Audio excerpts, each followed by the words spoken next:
Sociálne siete sú najpoužívanejšie návykové látky na svete a ich hlavná prísada je práve algoritmus. Fungujú na základe informácií, ktoré o užívateľovi vedia a vďaka tomu sú tak návykové. Ovplyvňujú naše dopaminové receptory takým spôsobom, že keď sa len chvíľočku nudíme, tak hneď inštinktívne siahme po mobile. A keď to robíte aj vy, znamená to, že ste na sociálnych sieťach závislí. Pre tých, čo nevedia, dopamin je látka, ktorá sa uvoľňuje pri prirodzene príjemných aktivitách. A získavanie nových informácií je jedna z nich. Lebo náš mozog za každú vec, čo zistíme, odmení práve vo forme dopamínu. Pretože v minulosti, aby človek prežil, bolo dôležité toho vedieť čo najviac. Problém ale je, že náš mozog berie tieto informácie zo sociálnych sietí ako niečo dôležité.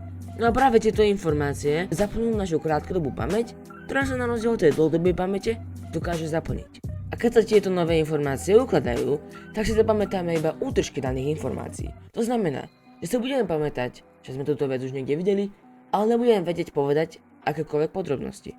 Spôsobuje to potom to, že pamätanie dôležitých informácií je o dosť ťažšie a nikdy si nevieme zapamätať všetko. Taktiež sociálne siete a ich algoritmy narušujú náš attention span, v preklade rozpätie pozornosti, čo je množstvo času straveného sústredením sa na úlohu, kým nás niečo rozptýli. Je to kvôli tomu, ako nám algoritmus stále dáva nové a nové údaje a vďaka tomu sa náš mozog naučí na rýchly prísun informácií. Čo znamená, že akákoľvek aktivita, pri ktorej sa treba niečo naučiť takým štýlom, ako máme napríklad na školách, je pre nás veľmi náročná.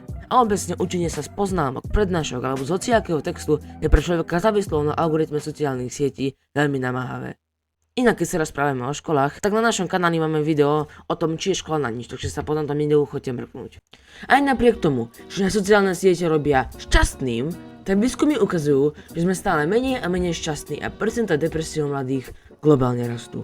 To je hlavne kvôli tomu, že sa s ľuďmi na sociálnych sieťach stále porovnávame a prídeme si horšie ako väčšina ostatných, ale nikdy nevieme, čo sa u daného človeka odohráva v živote. Na povrch sa síce snaží vyzerať čo najlepšie, ale to robíme predsa všetci. A to, že má on niečo, čo by si chcel mať aj ty, neznamená, že si žije super život. Okrem toho sa taktiež vytvára tzv. Filter bubble, teda efekt, pri ktorom sa dostávame do izolácie názorov a myslíme si, že rovnaký názor má väčšina, čo znižuje schopnosť kriticky uvažovať. A sociálne siete môžu byť dobré napríklad na posielanie a zdieľanie obsahu alebo rýchle rozosmiatie, ale pokiaľ si ten TikTok alebo Instagram alebo YouTube spustíš, je veľká šanca, že hodinu alebo dve presedíš scrollovaním nižšie a nižšie. Takže dobré si uvedomiť, že napriek tomu, že sa stále technologicky posúvame dopredu rýchlejšie ako kedykoľvek predtým, robí nás to paradoxne hlúpejšími. No a keď sa blížite prázdniny, tak by sme sa mohli aspoň na tieto 2 mesiace zrieknúť sociálnych sietí.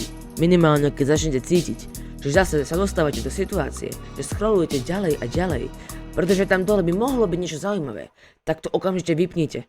Lebo hovorím vám, že tam nič zaujímavé nebude. Pokiaľ máte tiež problémy so sociálnymi sieťami, alebo hoci čo by sa tejto téme hodilo, tak to kľudne napíšte do komentárov. Viem, že to nikto neurobí, no nevadí. A ja sa s vami lúčim, soudruhom zdar.